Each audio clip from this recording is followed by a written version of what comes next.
இது இது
போன்ற இறப்புகள் அல்லது இது போன்ற செயற்பாடுகள், ஆனால் அவருடைய துக்கத்தை நாங்கள் நினைவில் கொள்ள வேண்டும். அவருடைய இறப்பிற்கு பாத்திரமாக எழுதி வைத்த பங்கை நாங்கள் மனதில் கொள்ள வேண்டும். உண்மையில் எந்த விதமான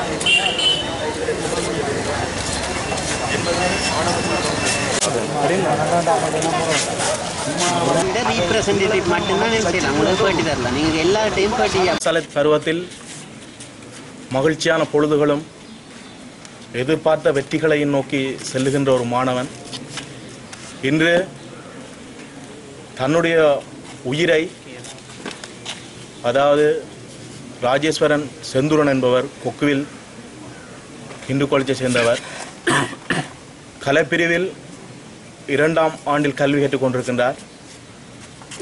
அவர் தன்னுடைய உயிரை கைதிகளை விடுவிக்க வேண்டும் என்ற ஒரே எண்ணத்தினை வலியுறுத்தி உயிரை மாடித்திருக்கின்றார். குறிப்பாக தனக்கே இந்த கைதிகளை விடுவிக்க வேண்டியதன் நிர்பந்தம் விளங்கிவிட்டது. நல்லாட்சி அரசாங்கம் என்று கூறிக்கொண்டிருக்கின்ற அரசாங்கத்திற்கு இந்த கைதிகளை ஏன் இன்னும் விடுவிக்கவில்லை என்று தோன்றவில்லையா என்றது அவருடைய பிரதான கருப்பொருளாக அமைந்திருந்தது.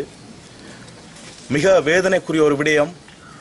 தன்னுடைய உயிரை ஒரு உயிர் ரயிலில் அடிபட்டு சாவதென்பது மிக மோசமான ஒரு விடயம். அது அவர் தன்னுடைய உணர்வை எவ்வளவுத்திற்கு வெளிக்காட்ட முடியுமோ அப்படி வெளிக்காட்டியிருக்கிறார். இந்த இடத்தில் நாங்கள் ஒன்றை குறிப்பிட விரும்ப வேண்டும். அரசியல் தலைவர்கள் இதில் அசம்பந்த போக்கை கடைப்பிடிப்பதும் மௌனம் காத்து கொண்டிருப்பதும் இவ்வாறான உயிர்கள் பிரிந்து போவதற்கு வாய்ப்பை கொடுக்கின்றது. குறிப்பாக கைதிகள் என்று சொல்லப்படுபவர்கள் யார் என்று சொன்னால் விடுதலை புலிகளுக்கு உதவி செய்தவர்கள் என்ற போர்வையை கொண்டிருக்கிறார்கள்.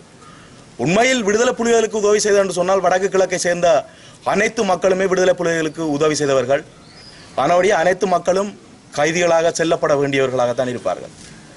குறிப்பாக ஒரு 300 பேரை வெறுமனே கைதிகளாக்கி அவரை தங்களுடைய லாப சுயநலங்களுக்காக பயன்படுத்தி அவர்களை கைதிகளாக்கி வைத்திருந்து அவர்கள் உண்மையில் ஒவ்வொருவரும் நினைத்து பார்க்க வேண்டும். எந்தவித காரணங்களுமே இன்றி எம்மை 10 நாள் சிறையில் அடைத்தாலே நாங்கள் மன வருத்தத்திலேயே தற்கொலை செய்து சேர்த்து விடுவோம். ஆனால் 10-20 வருடங்களாக இன்றும் கைதிகள் சிறைவாசம் அனுபவிக்கின்றார்கள். காரணமே தெரியாமல். அவர்களுடைய வலி என்பது புறம்பானது. அது உண்மையில் அவர்களாக நாங்கள் ஒரு கணம் வாழ்ந்து பார்த்தால் அவர்களுடைய வலியை நாங்கள் நன்கு அறிவோம் என நான் நினைக்கின்றேன். அவர்களுடைய பெற்றோர்களுடைய கண்ணீர் துளிகள்,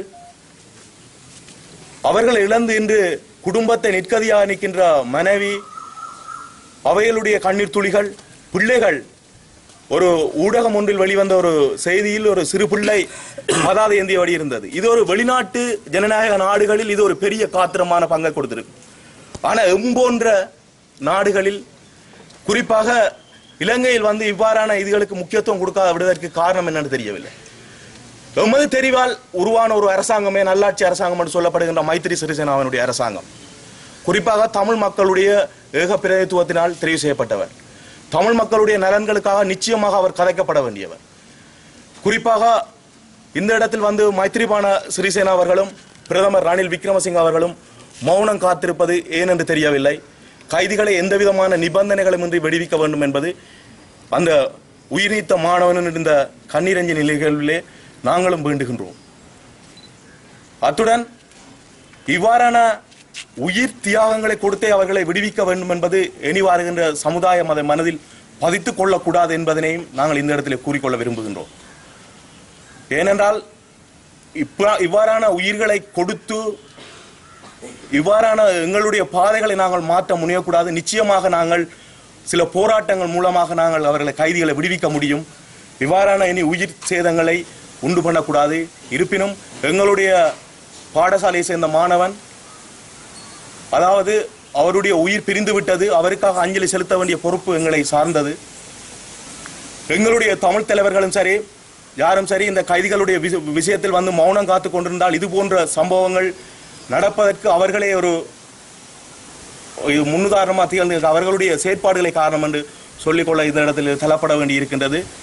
எனவே அவர்கள் அனைவரும் இதை கருத்தில் கொண்டு எங்களுடைய மாணவர்களுடைய வேண்டுகோளாகவும் கைதிகளை விரைவாக விடுதலை செய்ய வேண்டும், எந்தவித நிபந்தனைகளும் இன்றி என்று கூறி கொள்கிறோம். 18 வயது நிரம்பிய அந்த மாணவன் தனது உயிரை துச்சமாக நினைத்து தமிழ் அரசியல் கைதிகளை விடுதலை செய்ய வேண்டும் என்ற ஒரு கோரிக்கைக்காக தனது உயிரை மாய்த்திருக்கின்றான். இந்த சம்பவம் நாங்கள் சாதாரணமாக நினைக்கக்கூடாது.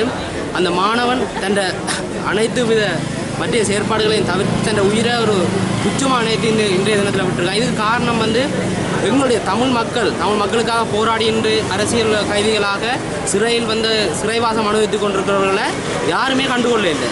தமிழ் அரசியல்வாதிகளும் சரி தமிழ் அரசியல் தலைவர்களும் சரி நம்முடைய தேர்தல் காலங்களை மட்டும் எங்களை பாடக்காயாக பயன்படுத்திவிட்டு தற்போது தங்களுடைய சுயநல போக்குக்காக தங்களுடைய தேவைகளை மட்டும் கருத்தில் கொண்டு இதற்கான தீர்வுகளை அசம்பந்த போக்குடன் காணப்படுகிறார்கள். இவர்கள் இதற்கான சரியான தீர்வினை வழங்க வேண்டும்.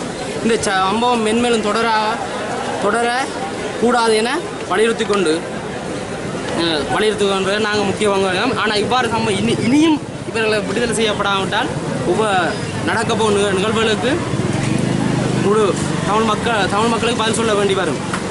தொடர்ச்சியாக வன்முறைக்குட்படுத்தப்பட்டு கொண்டிருக்கிறார்கள். இன்னும் அரசியல் கைதிகளை விடுகிறோம் என்று சொல்லுகின்ற இந்த நல்லாட்சி அரசாங்கம் இதுவரைக்கும் ஒரு சிலரை மாத்திரமே விடுதலை செய்திருக்கிறது.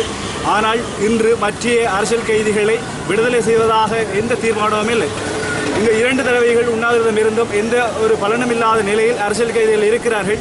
அவர்களை உடனடியாக விடுதலை செய்யப்பட வேண்டும் என்று பலதரப்பட்ட அரசியல் பிரமுகர்கள் கோரிக்கை விட்டிருந்தாலும் இந்த செய்தியில் எதுவுமே நடைபெறுவதாக இல்லை.